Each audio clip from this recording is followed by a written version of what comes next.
Coconut Podcast.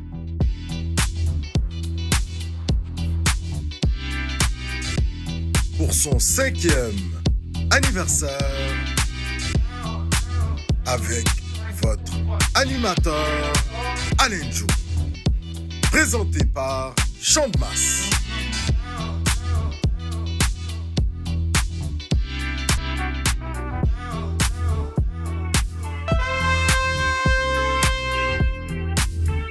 Mesdames, Messieurs, bonjour, Koué.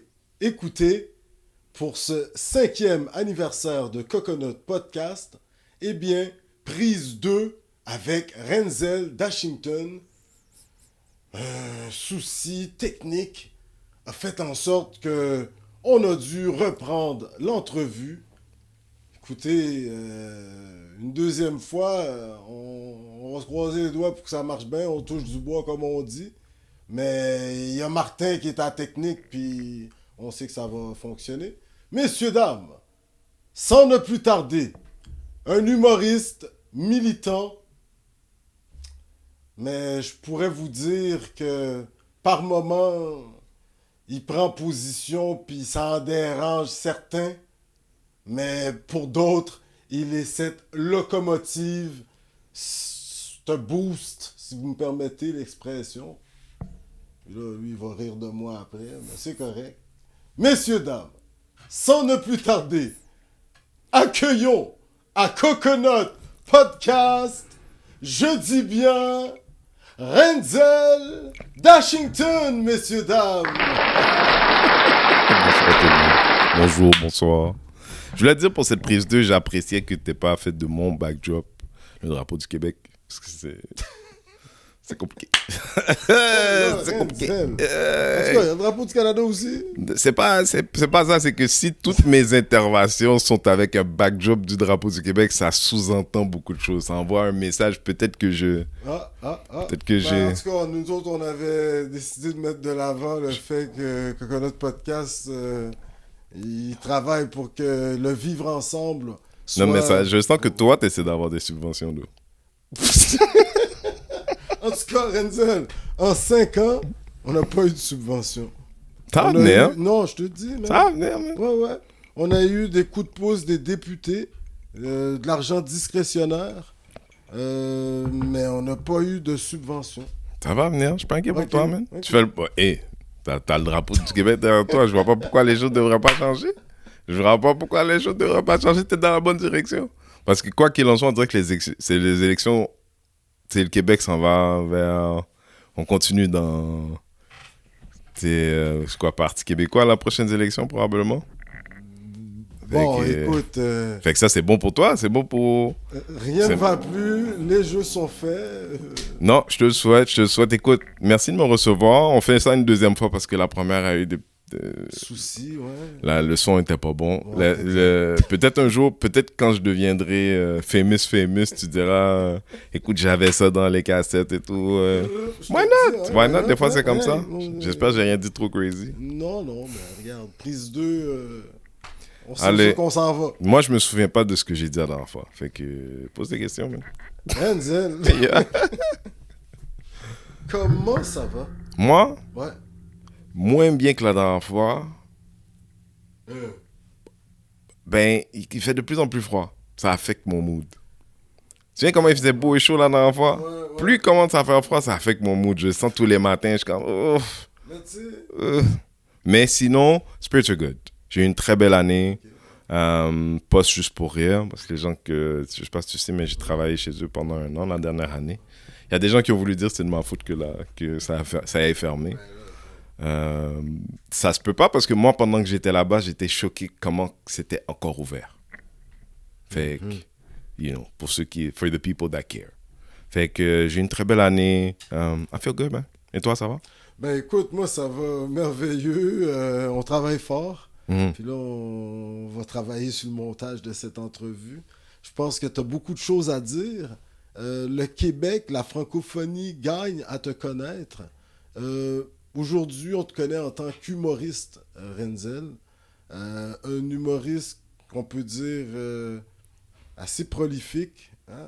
Tu es toujours en train de créer T'es présent sur les médias sociaux également. C'est drôle, tu dis ça, mais moi, t'as dit prolifique, mais je me suis dit ce matin, il faut que je trouve que je travaille pas assez. Ah. Je te jure. Ce matin même, j'étais comme... En tout cas, dernièrement, j'ai l'impression de pas travailler assez. Est-ce que tu es workaholic en un sens? Est-ce que tu pourrais Je pense que d'autres me définiraient comme ça, mais... Ouais, I guess so. Mais j'ai aussi pas d'enfants. Puis c'est comme un peu un choix que j'ai fait. Puis ça fait des années que je travaille sur des projets qui, pour plein de raisons, they feel like my children. Tu vois, comme tes projets, ouais, les diverses choses que j'aurais fait dans ma vie, beaucoup dans ces projets, c'est des enfants à moi qui, certains sont plus avec nous, d'autres continuent à vivre, à grandir, à inspirer d'autres. So, I suppose, c'est juste que je trouve workaholic, c'est jamais positif. Quand pour moi, ouais, je me suis toujours un peu défini au travers de mon travail, mais ça, c'est parce que personne voit l'art comme un travail. Les artistes qu'on préfère tous étaient consumés par leur art, je pense. Ouais, mais t'es créatif, que j'ai bien dit. C'est ça qui est intéressant également, c'est que on sent que t'es toujours au-devant. T'as pas peur d'intervenir. Surtout, comme on te présente, t'as pas peur de prendre position. Moi, ça? Oui, sur différents sujets, entre autres... je veux dire, j'ai pas peur. Le profilage racial. Mais oui, mais il y a des gens qui utilisent la langue de bois, qui n'osent pas dire les Tu veux dire choses. des gens dans la même position que moi, genre? Ben, qui ont la possibilité de rejoindre une audience. Je trouve que tu t'es mouillé en quelque sorte pour la bonne cause. Mais aujourd'hui, écoute, tu as réussi à, en quelque sorte, transformer la chose. Et tu as des dates qui s'en viennent, on va en parler un peu plus loin. Ouais. Mais ce côté un peu frondeur... Ok, je pense que je comprends ce que tu veux dire. Je pense que c'est vrai que quand j'ai commencé, j'ai eu cette conversation avec quelques personnes connues, noires, qui sont comme... Tu sais, va falloir que tu fasses un choix. Parce que ce que je fais sur scène n'a rien à voir avec ce que je fais en ligne. C'est ça. C'est deux affaires. Puis ça, de plus en plus, on te sent très explicite en cette matière. On sait que tu as même travaillé avec des relationnistes de presse à un certain moment qui t'ont, on en connaît certains, mais puis qui t'ont vraiment aidé à peut-être devenir le Renzel d'Washington que tu es aujourd'hui. Non, je suis pas sûr. Non, il y a des gens qui m'ont dit... Un peu plus sage? Non, je suis pas plus ou moins sage. Je pense que... Parce que j'ai été consistent, comme ça fait des années maintenant que je suis très présent. Je disais à quelqu'un l'autre jour, je fais comme 2 millions d'impressions par mois. Comme il y a du monde qui me voit régulièrement. Ici, mais ailleurs aussi, tu sais. Puis quand tu me vois la première fois avoir un hot take de fou, right? Puis tu dis, c'est qui ça? Dépendant de ta position sur le hot take, ça se trouve, t'es comme, c'est génial que quelqu'un dise ça. Puis il y a des gens qui sont comme, ben non, ça se peut pas, comme des Québécois, des fois, j'ai cette voix-là dans ma tête. Ben là, il se prend pour qui, lui, dit non, I do not think I bother that much. Je pense que parce qu'on est dans un endroit où est-ce que, de manière générale, personne ne dit rien, le fait que quelqu'un comme moi... Non, on va être sérieux. On est dans un endroit aussi... Tu vas peut-être trouver une personne, je m'en souviens de Chloé, j'oublie de son nom de famille, là, c'est une fille qui a les cheveux rouges qui parlait c'est-tu elle qui parlait des proches aidants, par exemple, puis d'être très dans in the face of politics, puis tout machin. Tu vas trouver une personne comme ça, mais on est au Québec, ça veut dire tout le monde qui est ici est québécois.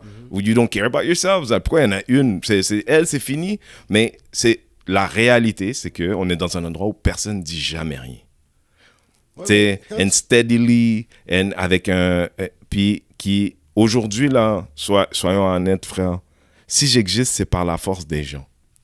Cherche des articles de moi dans la presse, cherche c'est des gens qui vont reconduire ce que je fais déjà. Mais là où la plupart des personnes noires que tu as connues au Québec, quand elles existent parce qu'il y a un homme blanc, une femme blanche dans un bureau qui dit « Moi, lui, je l'aime bien, moi. Lui, on va le mettre en avant. Lui, on va lui donner sa chance. » Mais cette personne-là, rarement représente, avant d'être choisie comme ça, une personne qui a aussi été élue par les gens. Like, tu sais, me, I'm by the people. C'est-à-dire, j'existe par la bonne volonté des gens. S'ils ne me regardent pas, j'existe pas. Ils viennent pas voir mes spectacles, j'existe pas. Et pourtant, dans les deux cas, c'est plein. Ouais, puis c'est pas juste des Noirs qui sont à tes spectacles. On a eu cette chance, nous, Coconut Podcast. La dernière fois qu'on s'est vu avant cette entrevue, un peu moffée, comme on dit, on était venu te couvrir dans l'un de tes stand-up sur la rue Saint-Hubert, hein, dans une salle... c'est pour mon premier spectacle, Activiste malgré moi. Ouais. Puis regarde, c'était très divers. Il y avait des Québécois de souche qui étaient là, puis tu sais, qui riaient, puis on les voyait, puis on était même, je peux dire, des fois surpris parce que à un certain moment, il y a des jokes là, tu sais. Je sais pas. Ouais. Je veux dire, tu veux dire, toi, t'étais gêné pour eux de ce que moi je disais. C'est long comme chemin. C'est que moi, j'avais un caméraman qui travaillait à Coconut Podcast. Puis il parlait pas beaucoup. Il avait un malaise avec. Il nous a fait un commentaire où il dit pour moi, c'est correct parce que je suis habitué avec les Haïtiens, puis je vous connais, tu sais, c'est correct, là. Mais pour d'autres Québécois, là, je pense pas que ça passerait. Je pense de lui. Je pense que si on parle... Parce que s'il est venu voir mon spectacle, puis c'est ça qui le dérange, je sais pas, parce que moi, j'étais à Longueuil, au Festival d'humour de Longueuil, au mois de juillet, salle pleine. Puis quand je regarde, parce que moi, je regarde mes tapes après, genre, j'ai une caméra qui est là, qui filme, puis je regarde, tu sais, pour travailler des... Non, mais pour travailler des petits moments, des erreurs, pour rendre le spectacle meilleur. Puis, je constate qu'il y a un couple de vieux qui doit avoir 85 ans passés, là, blanc, puis tu sais, tu sens son petit et tout. Man, il riait aux larmes tout le long du show. Ah ouais, c'est cool. L'humour, c'est subjectif, puis ça dépend de ton éducation. Puis si t'es une personne comme ça que... Moi, j'aime les Noirs, tu sais, mais tant qu'ils sont pas en position d'autorité. Tu sais, tant que je suis pas obligé de l'écouter, tu sais. Tu sais, je trouve bien cool mon voisin, là, mais s'il fallait qu'il vienne mon boss, non. Comprends-tu? Ça existe, ça aussi, dans les divers degrés de... Puis ça fait partie de mon nouveau spectacle aussi, de dire... Tu sais, je dis, tu sais, j'aime le racisme, en vrai. Pas l'activité ou ce qui définit ce qu'est le racisme, mais j'aime qu'il y ait déjà un mot. J'aime qu'il y ait déjà un mot. Parce que les gens qui ont décidé de ce qui est dans le dictionnaire, là, ils ont inventé beaucoup de mots, mais ils en ont laissé beaucoup de côté. Le fait que racisme existe, c'est un cadeau comme un peu... Parce qu'ils n'étaient pas obligés d'avoir un mot. Sauf que le problème avec le mot raciste comme ça, c'est que ça englobe tout le monde. Il n'y a pas de degré. Il n'y a pas de nuance. Fait que... Mais quand on parle de racisme systémique, là, maintenant, on pointe quelque chose. On dit que c'est un système qui est, bon... non, pour moi, je veux dire, laisse-moi juste terminer ce bout-là, check. Il y a des gens, OK? Moi, en tant que personne, le racisme, je pense que fondamentalement, c'est quelque chose qui est perçu. Fait que, tu sais, quelqu'un va me dire, c'est-tu raciste? Je suis comme, est-ce que quelqu'un dans ses pensées peut être raciste seul à lui-même? Je sais pas, tu vois? Il faut que quelqu'un soit un peu le bénéficiaire ou la victime de peu importe les degrés, right? Mais moi, là, j'habite dans un truc à condo, right? Où il n'y a pas beaucoup de Noirs, en vrai. Okay? C'est pas là où j'habitais, mais c'est là où j'habitais avant à l'île des Sœurs. Okay? 7e étage. Des fois, j'appelle l'ascenseur pour descendre. Puis l'ascenseur, il arrive, d'en haut, les portes ouvrent. Il y a des blancs dans l'ascenseur. Puis je les vois avoir peur. Tu vois, je les vois... Je suis comme, mais l'ascenseur, c'est ouvert. Tu t'attendais à quoi, man? Genre, tu vois, je veux dire, genre, la seule chose que je sais, c'est que je te connais pas.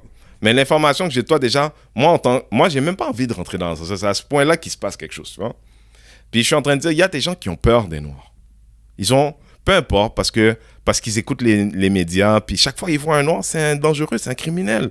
Parce qu'ils n'ont pas, justement, cette idée d'avoir un prof noir, cette idée d'avoir un caretaker noir, cette idée d'avoir un boss noir, cette idée d'avoir des gens dans toutes les sphères de société qui ne te ressemblent pas. Les seuls noirs que tu connais, c'est des criminels. Fait que quand t'en as un que t'étais pas averti qui s'en venait dans ton orbite qui arrive, c'est la peur qui se dégage. Mais non, moi qui l'ai perçu ça, au sens où là, en ce moment, j'ai perçu que j'étais un danger à tes yeux. Pourtant, j'existais dans ma peau. Tu vois ce que je veux dire? Est-ce qu'il y a une composante de racisme là-dedans? Oui, pour moi qui l'ai perçu, qui l'ai vécu ça. Tout ça, c'est ancré dans ma couleur de peau. Mais est-ce que je peux vraiment dire que la peur de l'autre, parce que c'est pas de la xénophobie, je te parle vraiment de un noir égal, gang de rue, c'est qui lui?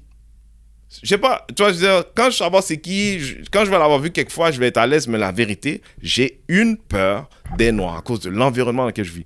Moi, je veux pas appeler ça du racisme, mais malheureusement, le dictionnaire n'a pas offert le mot afrophobie. Okay. Sauf que ce mot-là, il est utilisé dans certains cercles activistes, mais il fait pas partie du dictionnaire. Pourtant, toi, je te dis afrophobie, t'es comme, yeah, make sense. Mais il n'y a pas dans le dictionnaire. Tu vois? Fait que, je parle de beaucoup de choses comme ça. Maintenant, si toi, là, fondamentalement, t'es un raciste qui veut pas quelqu'un qui est sur la scène où est-ce que, toi, quand t'es mal à l'aise, t'interromps les gens puis tu parles de tes malaises. Tu vois? Dans ta vie régulière. Tu sais, quand quelqu'un dit un truc. Mais là, il y a un noir sur scène, il parle, puis non seulement ça, il y a 200 personnes dans la salle, dont beaucoup de noirs. Puis quand il dit quelque chose, les gens rient, donc avalisent. Right? Ça doit être malaisant pour quelqu'un qui ne sait pas encore où il se situe, qui n'a pas décidé encore pour lui-même. Il sait comment il se sent, mais comment il se sent, ça voudrait dire qu'il est raciste peut-être, puis il n'est pas prêt à l'admettre. Puis les gars comme le gars que j'en croise tous les jours, tu vois, puis how they feel about me, c'est pas mon problème. Vérité, c'est pas mon problème. C'est pas très compliqué. Il faut qu'on te pose la question. Quand on t'écoute parler, quelqu'un qui ne te connaît pas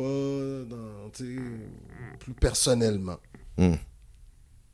Renzel d'Ashington, y es-tu raciste? Moi, ça? Ouais. Envers d'autres nationalités. Puis toi, est-ce que tu penses qu'il y a une possibilité, via le dialogue, de rapprocher des solitudes ou des communautés qui n'ont pas les mêmes façons de faire ou autres, afin qu'il y ait un vivre ensemble comme on le souhaite réellement, là? Mais c'est parce que quand tu dis les communautés, je veux dire, combien de communautés sont de l'autre bord de la barrière, là? Ouais, mais elles sont en minorité. Qui ça? Les autres communautés. Non, mais en fait, tu m'as posé la question, est-ce que je suis raciste? Si je parlais avec quelqu'un d'autre, je dirais, tu sais quoi, peut-être je devrais te demander de définir le mot, parce que dans ma conception du racisme, comme je fais partie d'un peuple opprimé, okay, c'est impossible, le calcul, il y arrivera toujours à -0. I'm not in a position of power to be able to be racist. Maintenant, est-ce que j'ai des billets contre des gens? Est-ce que il y a des communautés avec lesquelles je vais avoir une relation un peu plus... C'est possible, tu vois, parce que j'ai longtemps de vie, puis c'est pas comme une communauté entière, je sais pas, mais je pense que c'est humain d'admettre que, moi, ma mère disait des choses très insensibles par rapport à... Mais ma mère est arrivée ici au Québec depuis qu'elle a 15 ans. C'est québécois ce qu'elle disait sur les Chinois, sur les Arabes, sur les... Ma mère est orpheline, est arrivée ici, tout ce qu'elle sait sur ces autres gens-là, c'est ici qu'elle les a appris, frère. Comprends-tu? Comprends-tu? Maintenant, est-ce que je peux dire ma mère est raciste quand ma mère, elle était en bas du totem toute sa vie? Elle n'avait jamais le pouvoir d'infliger ses pensées sur ces gens-là. Tu vois? Elle ne pouvait jamais leur empêcher d'avoir un emploi, leur empêcher d'avoir une maison, leur empêcher de... Tu vois? Ma mère, elle n'a jamais eu ce pouvoir-là. Donc, est-ce que même si je sais qu'elle disait des choses déplacées, que je ne répéterai pas, auxquelles je n'adhère pas, oui, mais de la qualifier de raciste, elle ne fait pas partie d'aucun groupe elle est une femme haïtienne, tu vois, c'est comme d'arriver dans une réserve puis dire les autochtones, je pense qu'ils sont racistes, ils n'aiment pas les blancs. They don't have the power to be racist. Maintenant, est-ce que they have feelings about white people as a whole? Je suis sûr que oui, si tu connais leur histoire. Pour que le racisme pour que quelque chose puisse se qualifier dans le racisme, il faut qu'il y ait du pouvoir. Ok. Parce que des gens qui s'aiment pas, là. Puis. Le dialogue, il me semble que. Le dialogue entre qui et qui? Comme je disais tantôt, deux solitudes. Je vais te dire ce que j'ai dit à Patrick Lagacé il y a pas très longtemps. Que j'ai contacté, puis je vais pas en dire plus longtemps, mais que j'ai contacté au sujet d'une chronique de Ferrandez. Où Ferrandez était en train de... Luc Ferrandez, ancien maire du plateau oui, Montréal. Celui qui a l'air de tous les méchants dans les cités d'or, là. Okay. Tous les conquistadors, là. Il a la tête de tous les conquistadors dans les cités d'or, ok? Voilà. Comment il s'appelle? Mendoza. Mendoza. Non, mais là, arrête. C'est une mauvaise comparaison, là. Mais c'est un espagnol, bro. C'est exactement la bonne comparaison. C'est un conquistador, là. Mais c'est un espagnol, Luis Ferrandez. Ouais, mais bon, hein? c'est quand même monsieur le maire. Ancien maire, aujourd'hui chroniqueur dans une radio, c'est-à-dire ce que lui fait, ce que nous on fait, c'est la même chose. Il n'a pas plus d'importance. Il est juste payé plus cher. Il fait la même chose tous les matins, il ouvre un micro et dit ce qu'il pense. Je dis qu'il était maire ou pas là. Mais tout ça pour dire, j'appelle Patrick Lagacé et je lui dis quelque chose, puis il dit pourquoi tu parles pas à Luc comme tu m'as parlé à moi. J'ai dit mais la raison pourquoi je te parle à toi, Patrick, c'est que quand tu as vu ce que j'avais à dire, tu étais intéressé d'avoir une conversation avec moi, tu m'as contacté, tu m'as dit est-ce qu'on peut se parler. J'ai dit moi je suis pas dans une position où je peux appeler pour lui expliquer ma vision du monde. Franchement, j'ai pas que ça à faire, c'est pas mon job. Je suis pas un consultant chez vous là qui est là pour essayer d'ouvrir les esprits des gens. Toi, tu voulais parler avec moi, tu m'as demandé de me parler, puis parce que je suis un être humain, j'ai choisi de le faire. Donc, quand on parle de dialogue, voici un exemple parfait de dialogue. Mais à l'envers de ça, je pense que du haut de mon âge, de mon expertise, de mon expérience, puis de ce que j'occupe comme place aujourd'hui, si quelqu'un voulait parler avec moi, s'il y avait une opportunité d'ouvrir les communications avec une entité... Mais qu'est-ce que tu dis sur Luc Ferrandez? Hein? Ah, j'ai dit que c'était irresponsable de laisser quelqu'un en onde de justifier la violence faite à toutes les Noirs parce qu'un Noir, quelque part, est criminel. Il était en train de dire, tu sais, même si la ville de Montréal doit payer 200 millions là, aux personnes noires pour les sévices qu'ils ont vécu pendant 2 ans ou 5 ans, là j'oublie ce que c'est. Même si Luc Ferrandez il était à la radio en train de dire, mais tu sais, les jeunes là, criminels, ils les arrêtent. Ils ont des bons avocats, ils les laissent sortir, puis quand ils achètent une voiture, ils achètent une belle BMW. Fait que le fait que la police arrête toutes les noirs en BMW, là, il a donné l'exemple d'une personne imaginaire. Puis il a justifié la violence faite à des réelles personnes que la cour vient de dire, donner l'ordre de l'argent, parce qu'une personne imaginaire peut-être est dans le tort quelque part. Je dis, Patrick, à 8h le matin, 98.5, c'est irresponsable. Puis la personne que je pensais que tu étais ne laisserait pas ces choses-là arriver. Moi, je parle à la personne qui lui donne le micro. Honnêtement, aujourd'hui, j'en ai rien à foutre de Luc. Je parle à la personne qui lui donne le micro parce que j'ai une relation avec cette personne et je la considère intelligente, donc je me permets de le faire. Mais moi, maintenant, je vais me faire l'avocat du diable. Mais le diable t'a pas demandé, mon chum. Ok, mais il y a peut-être des gens qui vont vouloir te répondre par la suite. Ok. T'as-tu une dent ou ils ont-tu une dent contre toi, tu sais? Puis, pardon pour la glace pour les gens à la maison. Monsieur Dutrissac. Je sais pas si Dutrissac est au courant de moi. On n'a jamais eu de... Ok. Patrick Lagacé, ça a l'air là, bon, il était à 98.5, mais... Non, je t'ai dit, j'ai son numéro, je l'ai texté, correct. Je l'appelle. Excellent. La dernière fois que j'étais à son émission, je lui ai dit, j'ai un nouveau show, je veux passer. Il m'a dit, je te donne une date, là, au contraire. Ok, ben là, c'est ça, jusqu'à présent, t'es sage. Mais sage, non, je suis moi-même. La raison pour laquelle j'ai une relation avec Patrick Lagacé, c'est parce que j'ai été moi-même. Okay. Parce que j'ai été moi-même, puis lui a vu quelque chose qui se passe, ça se trouve, des gens lui ont communiqué, puis parce qu'il est intelligent, il a dit, je veux en savoir plus. Il y a des gens dans notre société qui sont convaincus d'être arrivés en haut puis qu'il n'y a plus rien, ils n'ont plus rien à être appris. That's not my problem. Moi, je parle d'antiracisme en ligne spécifiquement relié aux violences policières, puis des fois à la composante médiatique, parce que entre mon expérience de profiler plus de 200 fois dans cette ville et mon expérience de 20 ans dans ce métier, j'apporte mon point de vue avec une expertise. C'est les deux seules choses. Après ça, je suis un humoriste qui fait de la scène. Je te sens tourner autour du pot qu'il y a de la problématique autour de moi, puis je vais dire comme je dis à n'importe qui veut bien l'entendre. Le métier qui me paye, c'est celui d'humoriste. Puis dans mon métier, il y a une métrique qui est simple pour évaluer si les gens n'aiment pas quelqu'un. C'est salles sont vides. Moi, j'ai jamais joué devant une salle vide. Je joue maintenant depuis. Je vais relancer ça à mes collègues chez Juste pour Rire qui m'ont donné un mardi soir pour faire un truc qui s'appelle Bad Boys du Rire and Friends, pensant qu'il n'y aurait personne et se rendant compte nous octroyant zéro argent pour le marketing, en nous effaçant de la programmation, au sens où le pamphlet à Juste pour Rire, là, quand tu l'ouvrais, on n'était pas dedans. Ça veut dire si j'avais voulu l'encadrer, la mettre dans un bureau, on n'existe pas. On n'était pas sur le site web avant 10 jours avant la date et pourtant on était le spectacle le plus visité. Okay? Maintenant, moi, mon équipe, Bad Boys du Rire, mes propres formes, je me suis occupé de faire autant de promotions que je pouvais, puis j'ai investi de mon propre argent pour m'assurer. Mais il n'y a rien qui peut expliquer qu'il y avait 15 000 personnes. Vous avez rentré un petit peu bidou? Tu veux dire pour ça? Ouais, durant ce moment-là, avec les Bad Boys du Rire. Tu veux dire pour le spectacle, le gros spectacle extérieur? Ouais. C'était pas l'exercice, te dire la vérité. Au sens où moi, j'essayais de bâtir quelque chose avec eux.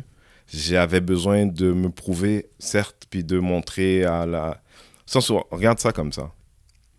L'année précédente, Juste pour Rire produisait Richardson Zephyr, Eddie King à la Place des Arts. On est en quelle année, là?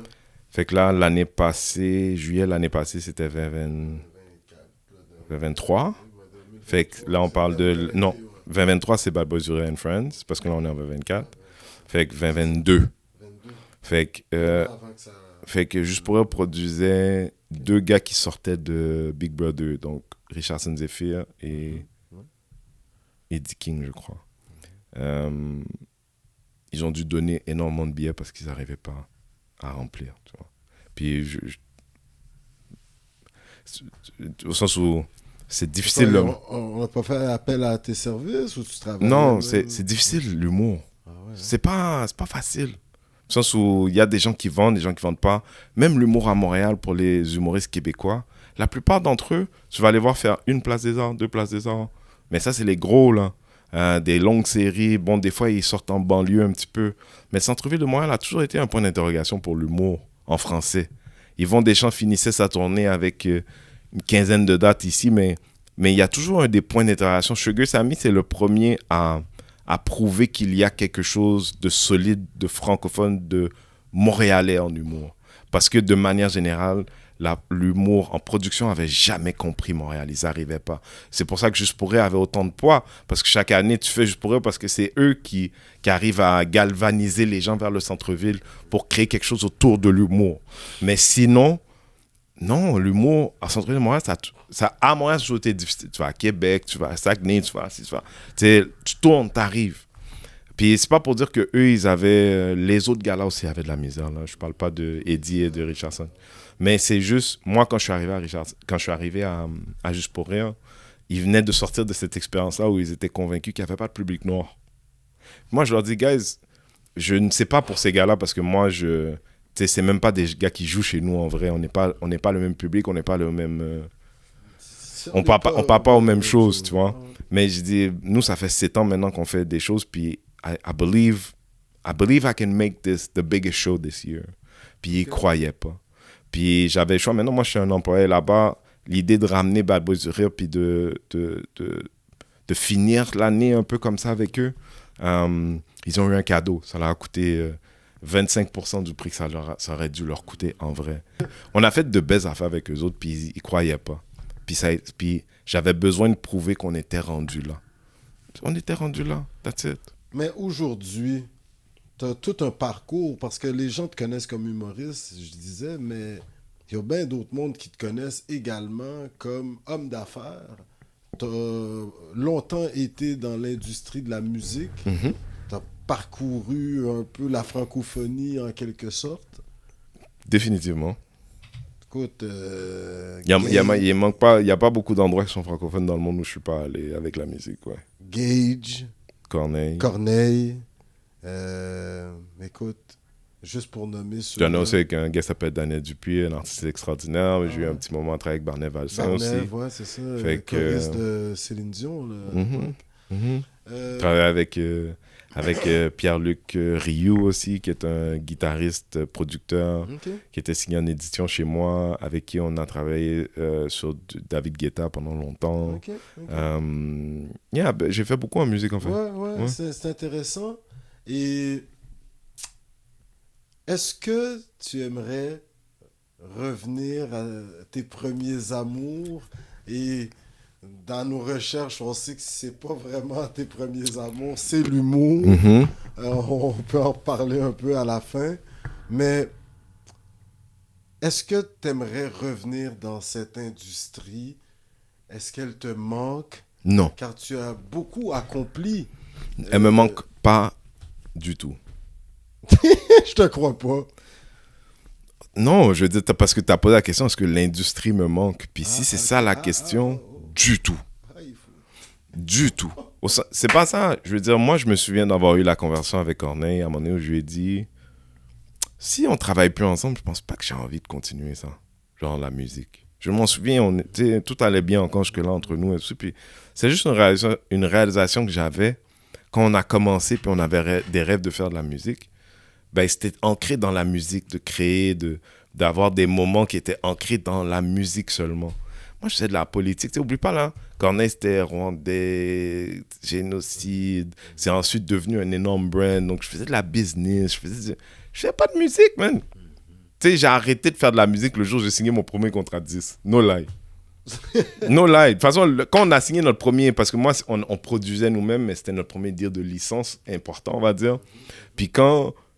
Ouais, le jour où on signe ce truc-là, c'est le dernier jour où j'ai fait de la musique, parce que rendu là, l'album était presque fini. Fait que, tu sais, le premier album était presque fini. Fait que ouais, bon, everything that led up to that was music. Everything after that was the music business. Ok.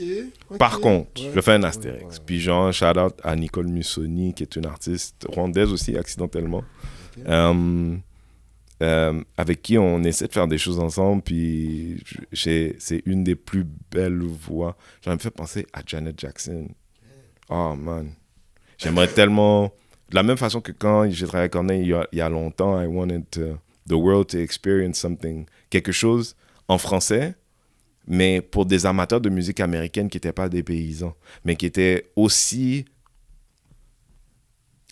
attirants que la musique qu'on écoute en français, tu vois. Puis conseiller ces artistes-là. non.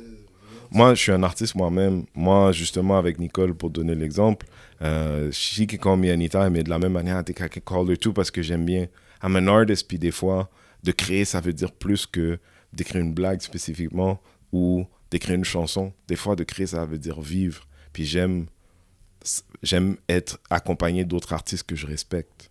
Puis, en l'occurrence, elle, quelques autres qui sont même pas... Il y en a quelques humoristes, mais mes collègues aujourd'hui sont des artistes américains, c'est des artistes... Tu vois, j'ai écrit sur le deuxième One Woman Show de Nawel Madani qui joue maintenant, qui va jouer toute l'année. Je commence... En France, là, en Europe. Oui, c'est bound to be the... Oh, c'est pas vrai, Paul Mirabel vient de lancer, mais on va dire le plus grand show féminin de 2024-2025, probablement. Ok. Ouais. On parle de musique. On te l'avait posé la dernière fois. Les gens n'ont pas pu vraiment l'entendre. Corneille. À un moment, Tu sais que je me souviens pas ce que j'ai dit. Non, là, j'ai aucune idée de ce que j'ai dit à l'enfant. Même chacun, vous avez pris vos routes. À un moment donné, vous avez choisi de faire vos propres projets, en quelque sorte. On va le dire comme ça. Mm-hmm. depuis lors, est-ce que vous vous êtes reparlé? Reparler, non. On s'est recroisés l'année dernière, il y a à peu près un an. Ok. C'était la première fois qu'on se croisait ou parlait au moins depuis qu'on avait quitté l'avocat, mais même chez l'avocat, on s'était pas parlé. Fait que c'était la première fois. Moi, je suis ailleurs par rapport à tout ça. Genre. Puis je dis je suis ailleurs, je pense pas que... Ouais, mais les fans, tu sais, je veux dire, les gens dans les petits salons, les grands salons, puis comme tu dis des fois, les salons de plastique. Les salons de plastique. euh, Ils veulent savoir. Ils veulent savoir. Là. Non, je veux dire, j'ai envie de te dire, c'est dommage qu'on n'ait pas une meilleure relation aujourd'hui, mais elle n'existe pas. Moi, elle n'est pas mauvaise, tu vois. Moi, je suis là où je suis parce qu'il m'a donné la liberté de me trouver. Sauf quand, tu sais, moi, j'ai un père qui était producteur de spectacles, tout ça, puis pas très présent dans ma vie. Puis, à quelque part, au bout du rouleau, je me suis demandé quelle portion de moi essayait d'avoir l'attention de mon père quand je suis allé dans la musique. Tu sais, I did it so well and still motherfucker didn't see me, so, tu sais, it changes nothing. Mais, tu sais, j'aimais tu sais, comme quand j'avais 15 ans, mon rêve, c'était d'être programmateur à la radio. Okay. Comme moi, je me souviens la première fois que j'ai entendu You Ought to Know de Alanis Morissette, je pensais venir fou. Genre, j'ai dit, mais c'est extraordinaire cette chose. Genre, what the fuck? You know, like, moi, je faisais des compilations de musique. C'était moi le gars qui si tu veux une cassette avec la meilleure musique, c'est moi qui vais te la faire. Genre, je bouffais de la musique. La musique, c'était mon monde, c'était ça, tu vois. Mais quand j'arrive à New York, je vois un humoriste. Là, autant que la musique, genre, I was a fan of it, like. Mais moi, j'ai joué de la guitare tôt. J'étais un virtuose de la musique tôt, right? Mais jamais j'étais comme, you know, tu sais, c'est quoi mon rêve? De jouer de la guitare sur un band sur scène, ou de chanter, ou de rapper. Genre, j'ai jamais eu ce rêve-là, moi, genre, tu sais, je suis quelqu'un de fondamentalement timide. Aujourd'hui, t'es au devant de la scène. Oui, mais je suis timide quand même, en vrai. Okay. Fait que, tu sais, j'ai jamais eu ce rêve-là. Le jour où je m'en souviens mon père, il écoutait les albums de Bill Cosby, si je me trompe pas, il y a longtemps. Puis je les écoutais aussi parce que je trouvais ça très intéressant. Quand j'ai commencé, je t'ai dit, regardez, quand j'étais chez ma tante, à l'âge de 8 ans, BET, devant la télé. Puis aujourd'hui, je regarde ma nièce qui en a 9. Puis si elle regarderait de l'humour, je trouvais ça quand même incroyable parce que à cet âge-là, il faut être très intelligent pour percevoir les nuances dans l'humour. Je peux pas dire que je comprenais tout, mais je trouvais ça extraordinaire que ces gens-là, pouvaient dire ce qu'ils voulaient. Tu sais, dans un temps où est-ce que you have to be more proper. Ouais, genre, ça, c'était années 80, comme ça, là. Genre, tu sais, les gens ne disaient pas fuck you librement, comme ça, tu vois, c'était... C'est quand même, so, les humoristes avaient la latitude d'être eux-mêmes. C'est ce qui me donnait comme impression. Puis ils étaient applaudis pour ça. Puis je pense que I fell in love with the job then. Puis quand j'ai vu Chappelle, moi, je vais là parce que je suis un gars timide. Je vois Chappelle pour la première fois, j'ai 19, 20 comme ça. Puis je suis un gars timide, tu vois, mais je vais voir le truc parce que ce truc-là, c'est in the back of my mind, mais je suis déjà gérant de Corneille à ce moment-là. Puis... un si jeune âge? Ouais, j'ai commencé à les gérer à 20 ans comme ça. Ouais. Comme, hey, dis-toi, on a commencé, le premier deal, c'était comme ma licence, tout ça, là, en France et tout, j'avais 23. Ouais, à peu près. Attends, c'est quoi, le premier album sorti, le premier album à 20 ans, là, cette année, parce qu'on est de loin? Ouais, mais c'est ça, tu sais, il n'y a jamais personne dans l'industrie qui vous a assis l'un et l'autre juste... Pour faire quoi? Pas, un vieux pasteur. Mais pour faire quoi, pour vrai? Non, là, il a pour vrai, pourquoi? Je veux dire, donc, comme je te dis, as an artist, genre, I love to be... Enterrer la hache de guerre. Mais il n'y a pas de... Je veux dire, je t'ai dit, je l'ai vu l'année dernière, puis je lui ai dit, j'ai dit, moi... je sais pas si je l'ai dit à lui, mais si je lui ai pas dit, ben, j'espère qu'il l'entende, mais je suis comme... Tu sais, je pourrais aujourd'hui être encore ton associé, puis on travaille encore ensemble en musique. Puis là, en ce moment, moi, je suis dans mon rêve à moi. Genre, tu sais, il y a longtemps, comment les choses se sont passées pour qu'on arrête de travailler avec moi, il n'a pas été correct. Plus que ça encore, il a été dégueulasse. Je pense pas qu'on deviendrait des amis, tu vois. Je pense pas. Mais Toi, t'as pas été dégueulasse avec lui? ah non. Ah non. Je veux dire, après, tu peux... son avocat m'a dit la chose la plus drôle. Il m'a dit, ah, t'étais le gérant d'artiste le mieux payé sur Terre, tu vois. Son avocat en quittant la dernière rencontre et tout. Ce que j'ai trouvé drôle, tu sais, je dis, why is he trying to dig at me? Ça, je comprends pas. Mais moi, en vrai, j'ai jamais été son gérant. J'occupais le job sans être payé. J'ai jamais été son gérant. J'étais producteur des albums, puis moi, j'avais un plan pour bâtir ma boîte. Puis le jour où j'ai dit que Corneille, c'est le projet, j'ai dit, tu sais quoi, je te propose d'être mon associé dans cette aventure, on va développer d'autres choses ensemble. Puis il me dit, ah, cool. C'est lui qui s'est joint à ma compagnie. C'est une drôle d'idée. C'est-à-dire, quand il a quitté, j'ai racheté ses parts aussi. Okay. Fait que moi, je suis toujours propriétaire des 2 premiers albums de Corneille. Tu sais, là, les 20 ans, là, à organiser toutes les différentes choses qui ont arrivé avec les 20 ans partout dans le monde. C'est ma compagnie, c'est moi qui traite avec ces gens-là, tu vois. Genre, fait que, est-ce que l'artiste est peut-être fâché du deal, il aurait voulu avoir un meilleur deal ou que moi j'ai un mauvais deal, tu vois. Mais I was the business end of our business. You can't be mad at a dog for being a dog.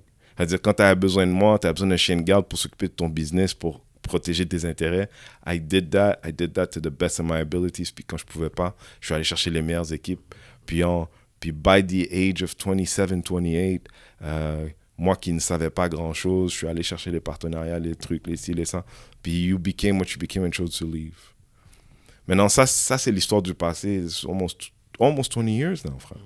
20 ans plus tard, là, moi, je fais ce que j'ai toujours voulu faire.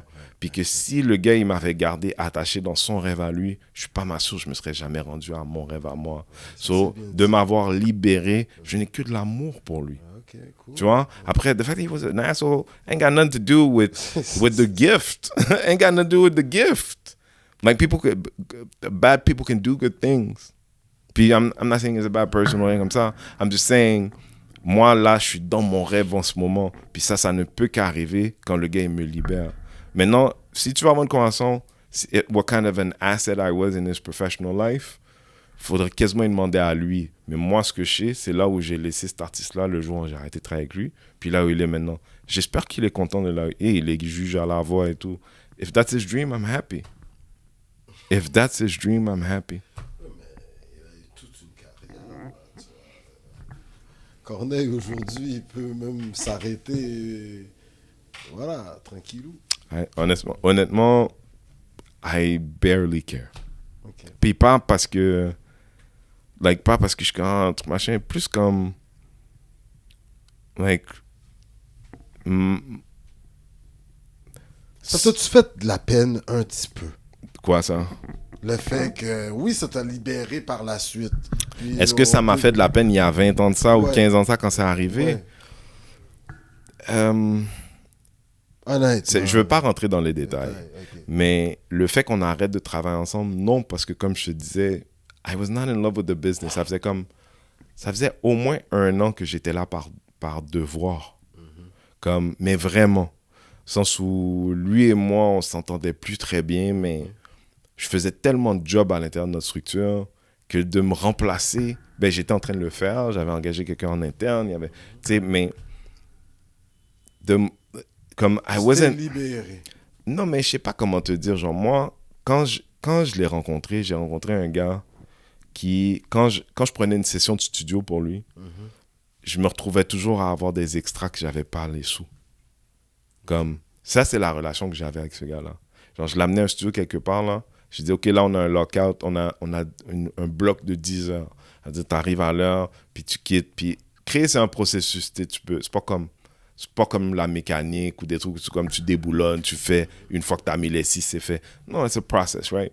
Mais moi, j'avais toujours de l'extra bill de l'ingénieur parce qu'il restait plus longtemps, parce qu'il n'avait pas fini. Puis, that was my job to cover that for him.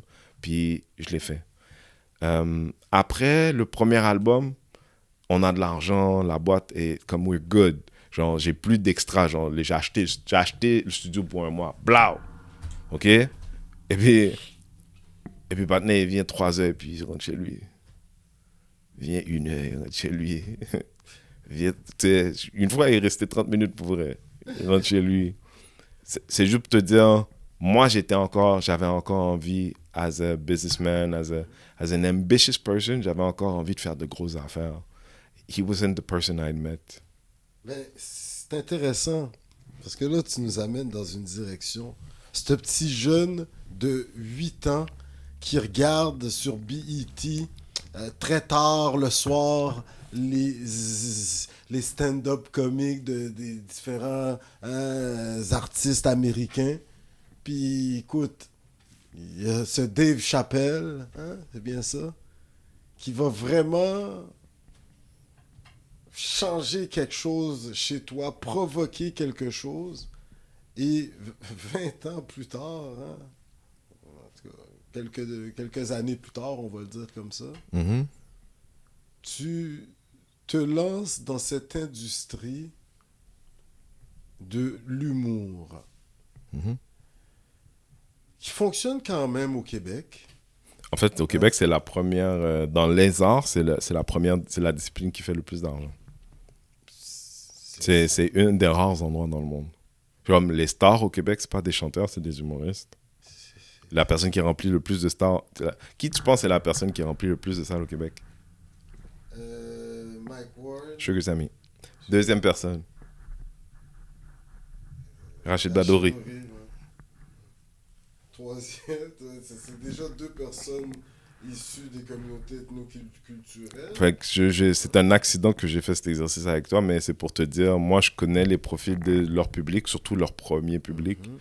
Puis, je l'ai dit ouvertement, le projet de Samy, le projet de Bad Boy Sourire est né parce que... Ouais, les Arnaud Soli, les Mike Ward de ce monde, il y en a là, une trollée là, quand même qui remplissent Mariana Matza, mais ici les communautés. Pas autant que... Ah, okay. Pas autant que... They're not as big as stars. Okay. C'est quand même assez drôle qu'on se rende compte que les 2 personnes dans l'humour qui revendent les 2 top 1 et 2 sont des personnes de couleur.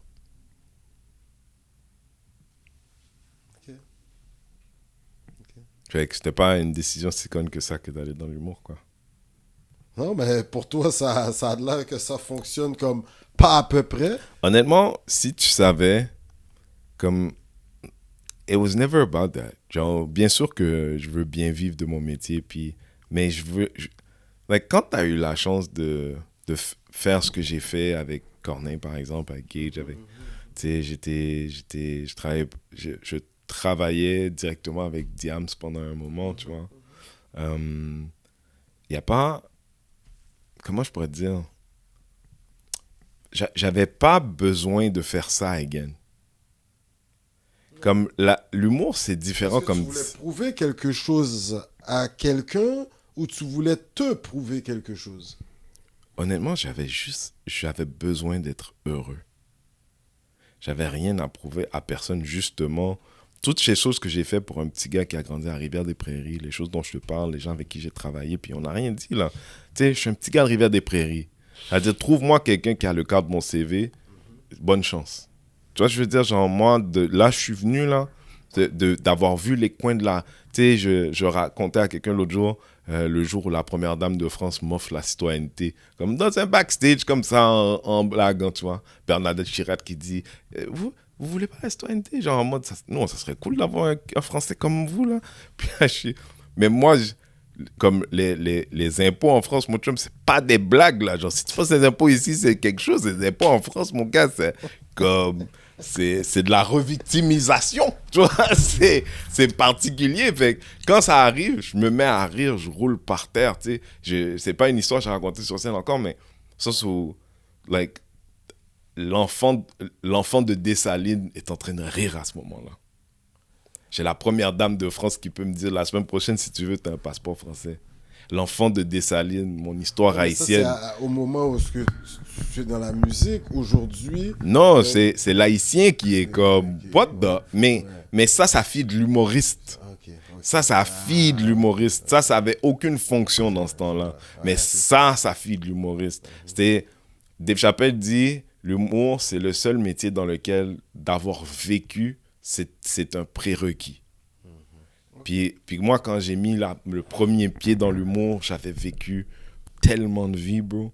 C'est peut-être pour ça que j'arrive à écrire comme j'écris. C'est peut-être pour ça que là où dans l'humour, beaucoup de gens passent énormément de temps à trouver leur personnage.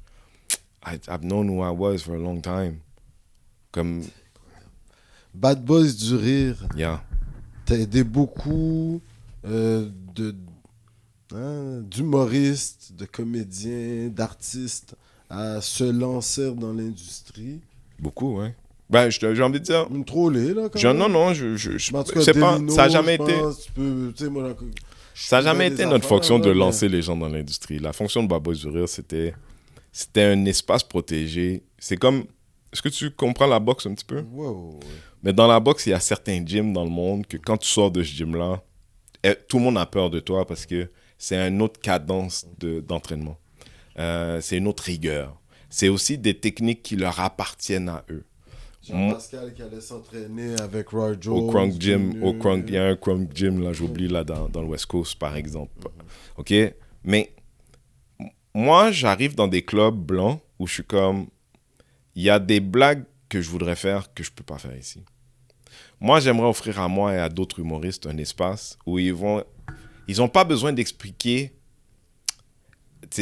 Comme si tu veux faire une joke sur les cheveux mouillés des Noirs. Toi et moi, tout de suite, que ce soit que ton cheveu n'arrive pas à sécher ou que ton cheveu n'arrive pas à prendre d'eau, j'ai pas besoin de t'expliquer c'est quoi un cheveu noir au départ. Mais quand tu as besoin d'expliquer un cheveu noir au départ, ce que tu ne te rends pas compte dans ton cerveau, c'est que tu es en train de justifier qui tu es. Tu es devant une salle à te dire, bon là, il va falloir que je vous explique, puis après ça, si vous êtes encore intéressé, je vais vous faire une blague. OK? Mais tous les autres humoristes, eux, ont le droit d'aller au punch tout de suite. OK? Moi, je voulais offrir un endroit où ils pourraient faire le 100 mètres tout de suite, au lieu d'être des weirdos ailleurs, puis d'apprendre à se diviser eux autres mêmes, un peu comme... Projet, là, toi, qui se trame selon les grands salons, petits salons. Je sais pas ce que tu as entendu. Je sais pas ce que tu as entendu. Mais oui, j'ai des projets, j'ai plein de projets. Mais je voulais juste... Je voulais juste... Bad Boys du rire, c'était pas... C'est incroyable, pareil. On avance. Je veux juste terminer. Il y a des gens comme Oussama Fares, Erickson Alizmé, Dolino aussi, moi-même. On est des humoristes de couleur qui... Des filles qui sont sorties des Bad Boys du rire. La liste, elle est plus longue que Gariana, Altesse. Puis Gariana, c'est une fille de l'école de l'humour, mais qui si tu lui parles... Oui, c'est bien sûr, régulièrement chez nous. Puis c'est elle qui a l'idée le projet des Bad Girls du rire pendant un moment aussi. Fait qu'il n'y a pas... Tu connais Cynthia? Bien sûr. On ne s'est pas rencontrés encore, mais on se connaît. I was just trying to say that quand... Nos prédécesseurs, quand ils arrivaient sur scène la première fois, ils arrivaient devant un public 100% blanc. Puis en plus d'avoir fait à rire, parce qu'on vit au Québec, je dois t'expliquer qu'ils avaient à expliquer qui ils sont, puis dire « Et en passant, je suis un noir cool, n'aie pas peur. » Moi, je vous offrais à des humoristes la place de pouvoir être juste les meilleurs sans avoir à remettre en question si... Est-ce que ce soir, j'étais pas drôle parce que the black thing didn't go through? Puis si tu fais de l'art pour faire de l'art, que de l'art, c'est-à-dire de l'art, c'est l'émotion qui sort et qui se fixe dans quelque chose, right? S'il faut que tu justifies cette émotion-là, c'est plus la même chose. It's not pure. Moi, I am a child of black comedy. L'humour québécois, c'est son propre truc. Au sens où, y a la musique québécoise contemporaine, je ne suis pas sûr que j'ai compris c'est quoi. Mais l'humour québécois contemporain, c'est une chose. Ce que moi, je fais, ce n'est pas de l'humour québécois. Moi, je fais du stand-up en français. C'est-à-dire, moi, quand je parle avec Daniel Rollins qui me dit « J'ai rien compris, but I know this is the real shit. » Parce que les cadences sont les mêmes, parce que le temps, les rires, c'est les mêmes. C'est-à-dire, il n'est pas en train de regarder quelqu'un comme... C'est stand-up. Non, il entend le public. Cadence. Mais les gens qui font du stand-up partout dans le monde, les cadences sont les mêmes. C'est pas important quelle langue tu parles. Moi, je fais pas de l'humour en français, je fais du stand-up. C'est-à-dire, moi, quand on a pensé au projet des Bad Boys du rire, au départ, je me souviens d'avoir des conversations avec Dudley Henry. Louis-José, il y a une cadence je veux dire, il y a... La manière son débit, un peu à la... ils vont des chants un peu, il me semble. Il y a quelque chose qu'ils ont compris dans la cadence qui est utilisée. Non, mais je veux dire, Louis-José, j'aurais envie de te dire que c'est un beau milieu entre l'humour québécois et du stand-up. Mais tu vois, Louis-José est aussi considéré comme une espèce de pas comme les autres humoristes.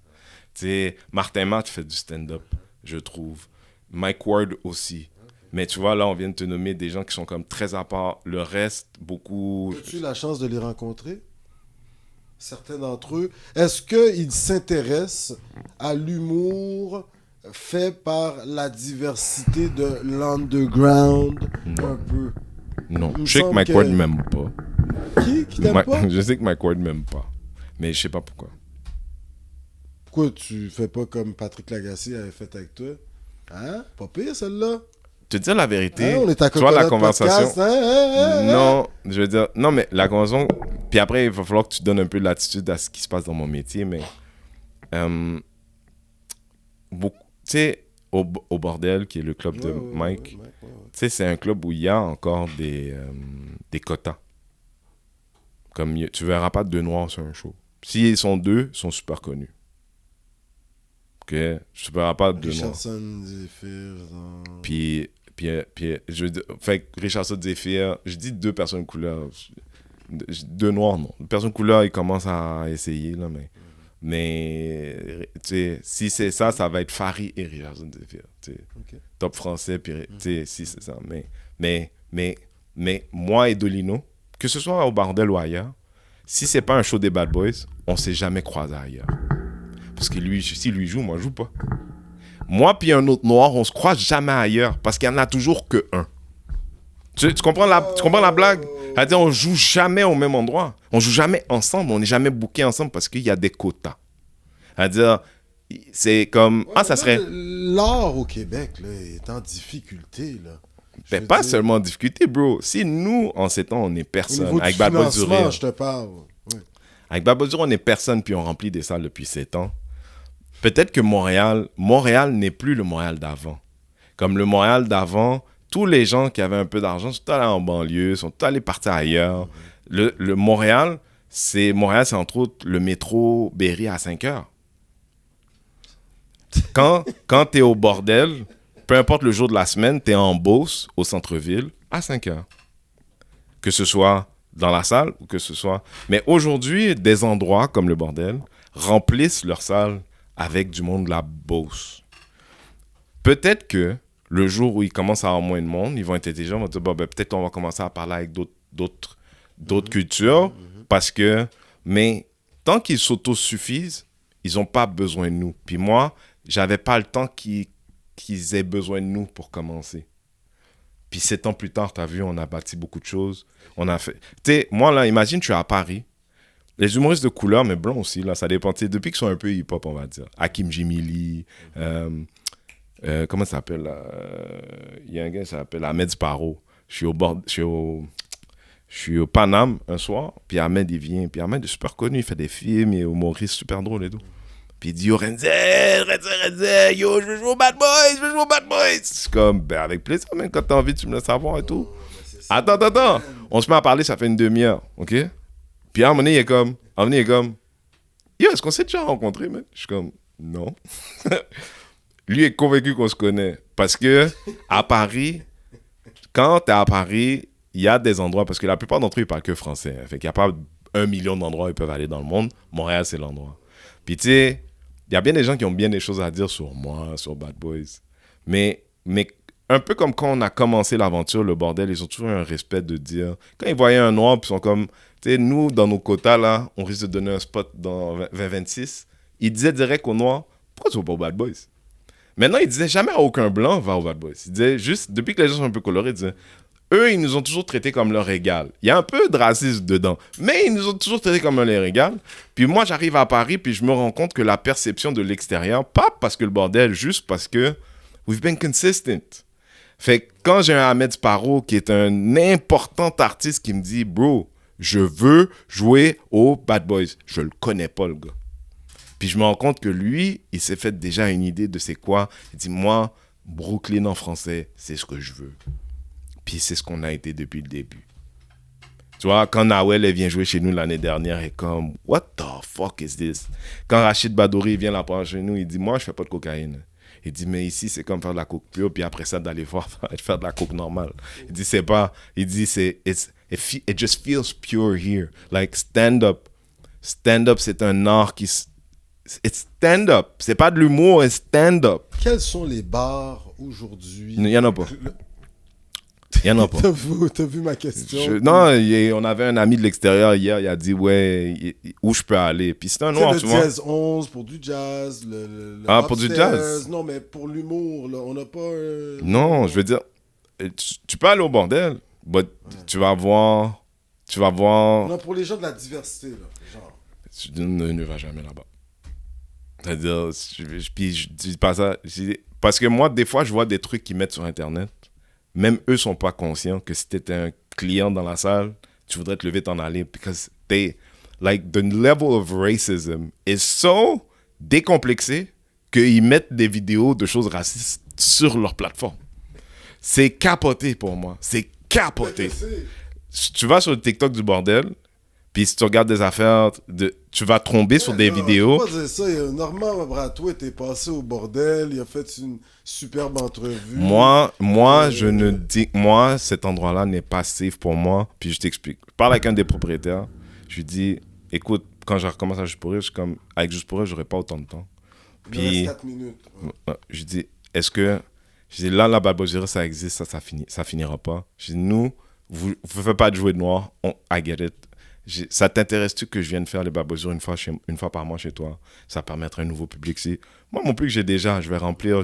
Mais pour les humoristes avec qui on travaille depuis des années, j'aimerais qu'ils puissent avoir une chance d'être légitimisés à l'intérieur d'un espace qui est reconnu comme un club. Donc, vous avez un club, vous êtes le club de Montréal. Chez moi, it's not even about the money. We'll figure it out. On fait une fois par mois un truc machin. Il me rappelle, il me dit, le problème, c'est que Barboserie, c'est trop politique. Because you create space for people of color. Puis pour nous, de vous avaliser, ça veut dire qu'on est en train de dire qu'en effet, nous, on ne fait pas le travail. Fait qu'on ne va pas faire le travail, mais on ne va pas non plus vous avaliser. Fait que vous avez raison d'avoir fait ce que votre... C'est pas ce qu'il m'a dit, mais quand j'ai raccroché, j'ai dit, une chance qu'on n'était pas assis dans notre coin à penser qu'un jour, quand on allait avoir fait la place des festivals de Juste pour rire, quand on allait avoir des artistes internationaux qui passent chez nous, une réputation en or, qui vont nous accepter comme leur égal. Non. Non. Le gars, il m'a juste dit clear out. Non. Question. Est-ce que tu as déjà été dans les coulisses de Tout le monde en parle? Il y a longtemps? Ouais. Et depuis... Tu connais Guilla, ça fait très longtemps, hein? Même s'il m'aime plus aujourd'hui. Comment il t'aime plus? T'as pas eu la chance, en tant qu'humoriste, un des précurseurs de Bad Boys du Rire, d'aller à Tout le monde en parle? D'aller à Tout le monde en parle, non. Puis pourquoi tu dis que Guilla ne t'aimerait pas? Il me semble que Guilla, il mène sa petite vie, puis s'il y a un troll qui le troll, il va le troller lui aussi, mais... Moi, j'ai jamais pensé... tranquille, là, quand même. Moi, j'ai jamais pensé que je devais être à Tout le monde en parle pour quoi que ce soit. J'ai jamais pensé qu'il y a un moment donné dans ma carrière où est-ce que c'était... Comme si j'en ai fait tellement qu'ils auraient dû me recevoir. Mais I never thought that. À un moment donné, Guilla, il dit, il y a quelqu'un, sur Twitter, il y a des gens qui disaient comme, pourquoi tu n'invites pas Renzel? Puis on dit, on voulait l'inviter, mais on est en hiatus à cause que c'est la disque cette semaine. Fait que, voilà. Puis là, je suis comme, mais la semaine prochaine, le point est que, tu sais, l'hypocrisie de cet homme, puis la suspicion de racisme internalisé qu'il y a chez cet homme-là. Comment tu peux dire ça? Il reçoit des gens de tout acabit, surtout issus de la diversité. Surtout. Bon, entre autres, okay. Il en reçoit à son émission. Il me semble que... Et bon, est-ce que tu penses qu'il a le choix? Il m'a dit qu'il va venir à Coconut Podcast. Est-ce qu'il est venu? C'était en quelle année? C'était en quelle année? Oh, la demande a été faite assez récemment, puis on dit qu'il va je te souhaite, mon incessamment. chum. Je te souhaite, man. Moi, j'y crois pas. Pourquoi tu dis ça? Parce que je te ferai le challenge en 2024. Guilla, ça fait 35 ans qu'il est dans le métier. Moi, j'écoutais RBO en CD. Okay, j'étais un fan. Oreilles, ouais. Moi, j'étais un fan, OK? J'écoutais son émission dans le temps, OK? Mais tu trouveras pas une image de Guilla Lepage assis face à une personne qui a ta couleur de peau. s'il n'était pas chanteur avec Céline Dion. Au sens où quand ton CV est tellement haut que ta couleur devient inimportante. Ouais, mais Guilla... Non, ça veut dire à son âge, là, Ouais. ça veut dire si cette année, finalement, il a compris qu'il doit changer, c'est parce qu'il change. Mais qu'il a été jusqu'à maintenant, il n'y a aucune preuve sur l'Internet que Guilla va venir chez Mais toi. un de ses meilleurs amis, c'est Norman Brathwaite, entre autres. Ils se connaissent bien, il me semble. J'espère que c'est pas le cas parce que Normand, c'est pas mon... C'est pas ton... Moi, Mais est-ce que t'as une dent contre le Hollywood PQ? Est-ce que t'as une dent contre ce qu'on pourrait dire... Est-ce que t'as été dans la clique du plateau? Est-ce que à un Mais moment, j'ai jamais été. Mais est-ce que De où ça t'as une dent vient, contre ça? la clique du plateau, si je peux le dire de même? Non. Parce Non. que, tu sais, même, tu me parlais de Luc Ferrandez en début d'entrevue. C'est rendu que t'avais une dent contre... Je vais te dire ça, OK? S'il y avait une dent à avoir, c'est que parce que les Mathieu Bock-Côté existent, OK? Puis les gens comme ça, un peu un fou à la droite, que, tu sais, raciste, Un journaliste à CNews, là. OK? Mais parce que ces gens-là existent, les gens de la gauche artistique montréalaise se défendent d'être les plus woke, les plus antiracistes, les plus trucs machin, en comparaison du gars en face. Parce qu'ils disent, moi, je suis pas ça. Mais quand tu regardes comme il faut le Instagram de Guy Lepage, tu vas remarquer que les gens de couleur sont tous riches. Ouais, mais si monsieur... Mais à côté de ça, il y a des blancs qui sont pas riches sur son Instagram. Est-ce que tu comprends? Est-ce que tu comprends? Dans son même Instagram, tous les noirs qu'il a, s'il a des gens de couleur à côté de lui, sont riches. Mais il y a des blancs pas riches à côté de lui. Je suis juste en train de te dire, oui, quand j'étais le gérant de quelqu'un de très connu, c'est quelqu'un que je côtoyais. Il m'a jamais invité à rien, on n'était jamais des chums, mais s'il me voyait, il savait je suis qui. Boum, boum, salut, comment ça va, vos affaires? Oui, mais ce que je suis en train de te dire, c'était under the auspice. Moi, mon expérience du show business québécois, c'est pire que show business français, au sens où ils ont une place très, très spécifique where they allow black people to be. Puis tu peux pas dépasser ce petit carré-là. Ouais, mais est-ce qu'ils sont obligés d'être militants? On parle pas de militantisme. On parle de si on est des collègues, si moi je te remets en question, tu dois au moins me rejoindre là où je te dis I have a problem with this. Mais il n'y a pas un noir dans le show business aujourd'hui qui peut se permettre de dire quoi que ce soit à Guilla parce que Guilla l'accepterait pas. Parce que Guilla les blacklisterait, parce que Guilla leur fermerait la porte. Parce que là où moi je suis personne, Guilla m'a bloqué sur tous ces médias sociaux. Moi, je suis personne. Guilla m'a bloqué. Maintenant, la dernière fois qu'on a communiqué ensemble, il m'a dit, je vais arrêter d'échanger avec toi parce que ça va t'attirer tous les racistes. Okay? Maintenant, comprends quelque chose. He is the most powerful celebrity in Quebec. Do we agree? La célébrité la plus powerful au Québec. Do we agree? OK?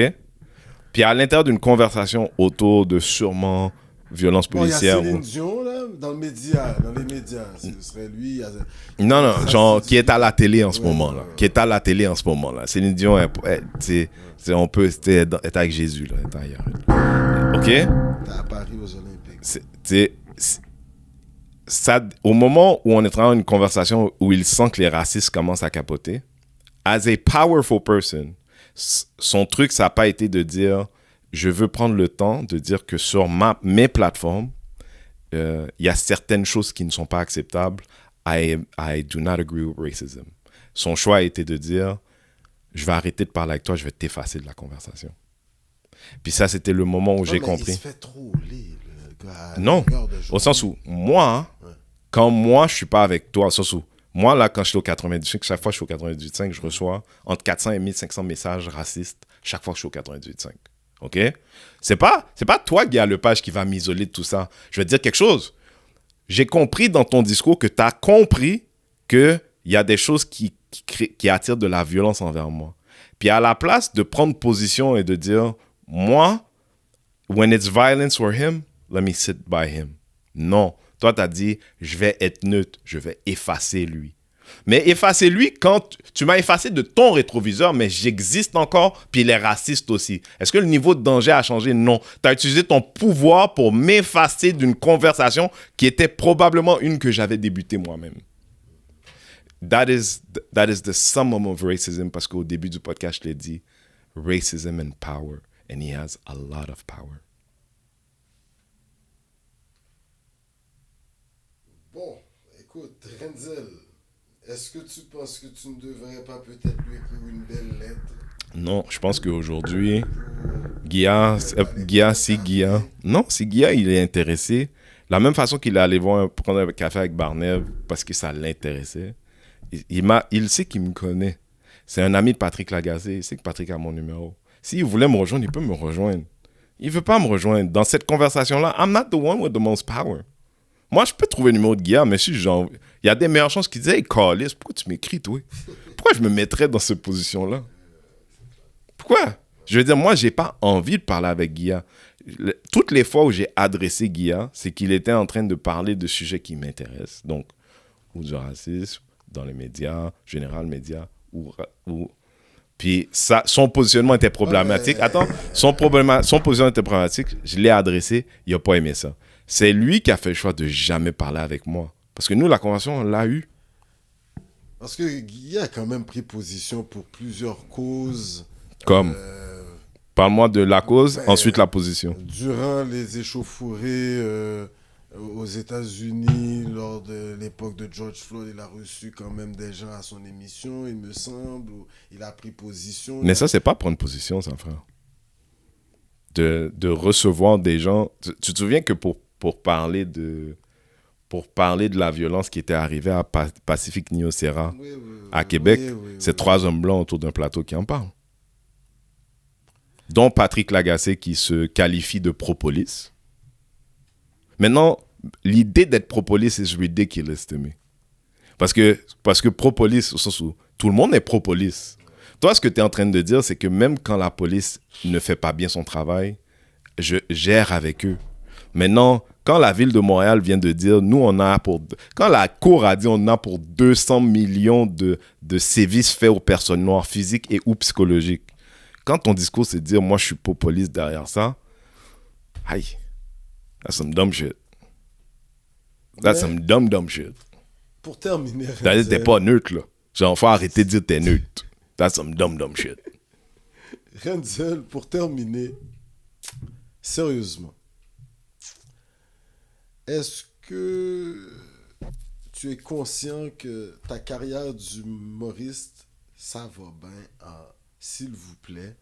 Mieux que je pourrais m'attendre. Ouais, parce ouais, que là, pas juste mieux, 1 million fois mieux. Ouais, c'est comme, mais c'est du dur labeur, c'est beaucoup de travail. On sait que tu as des dates qui s'en viennent, là, comme toute une grosse tournée en rodage. Tu nous arrives avec ton spectacle One Man Show au début de 2025, en février, là, dans ces eaux-là. En fait, je suis le 13 octobre à Laval avec Succès Junior, qui est un artiste américain haïtien, mais qui fait la folie partout. Puis je vais être son MC pour une soirée spéciale qu'il fait à Laval le 13 octobre. En décembre, la date n'est pas encore annoncée parce que les billets partent vite, puis on essaie de créer le buzz, c'est comme ça, mais c'est Bad Boys, fait qu'on fait une édition spéciale de Bad Boys du Rire en décembre pour la fin d'année, comme on le fait à chaque année en vrai. Puis pour le mois de l'histoire des Noirs, 2025, moi en fait je vais roder mon spectacle à Toronto, Gatineau, Québec, Paris, Montpellier, Bruxelles, juste avant, puis en février à Montréal pour le retour. Black History Month, mon nouveau spectacle qui s'appelle « Ma présence requiert un ajustement ».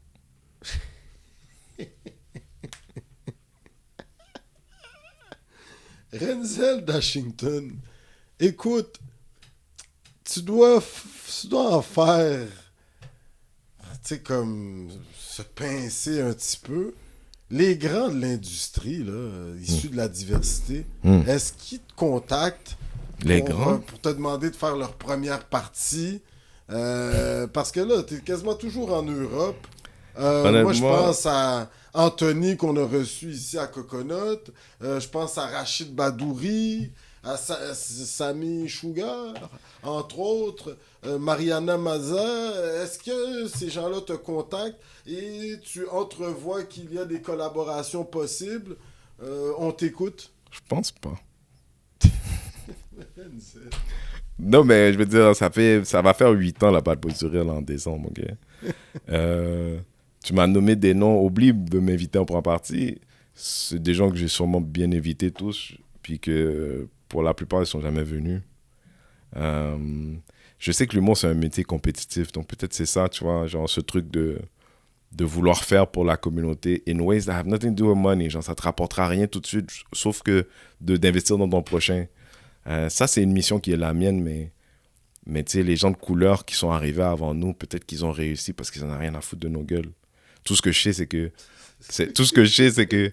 Non, mais je veux dire dans la plupart de ces cas, c'est pas vrai que je connais 1 ou 2 humoristes de couleur sur quoi. La plupart ont 15 ans plus de métier, qu'ils ont dit, ouais, tu sais quoi, viens avec moi, je vais te présenter. Tu sais, Michel Mambaran n'existe que parce qu'Yvon Deschamps l'a présenté. Mais avant Michel, il y avait qui? Personne en vrai. Anthony était parti, truc machin. Mais partons de Anthony, allons jusqu'au reste. Dis-moi qui ils ont présenté. Personne. La réponse est personne. Because you don't accidentally tu deviens pas accident. Quoi, quelle partie? Là,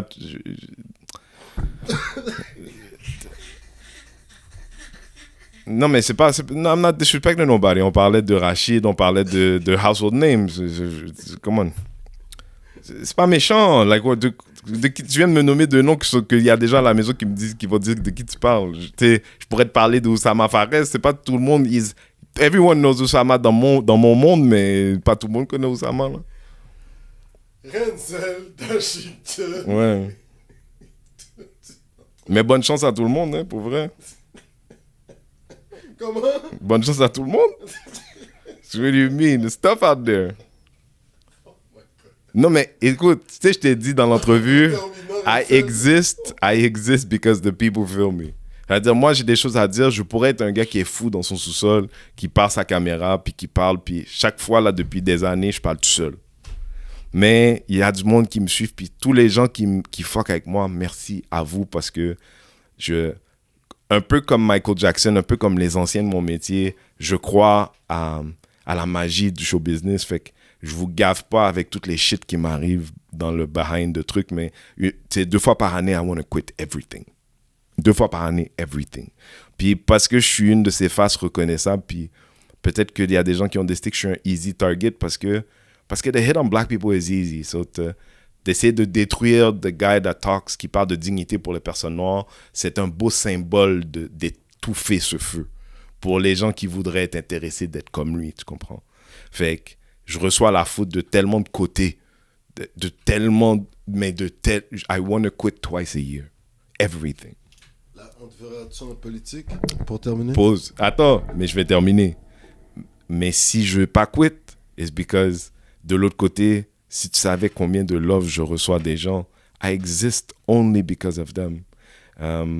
J'espère qu'ils me demanderont pas d'aller en politique parce que ça ne m'intéresse pas. Ce que je fais comme métier en ce moment-là, je le fais comme, je pense, peu de gens, like, I feel like it's my responsibility to continue because I'm that good.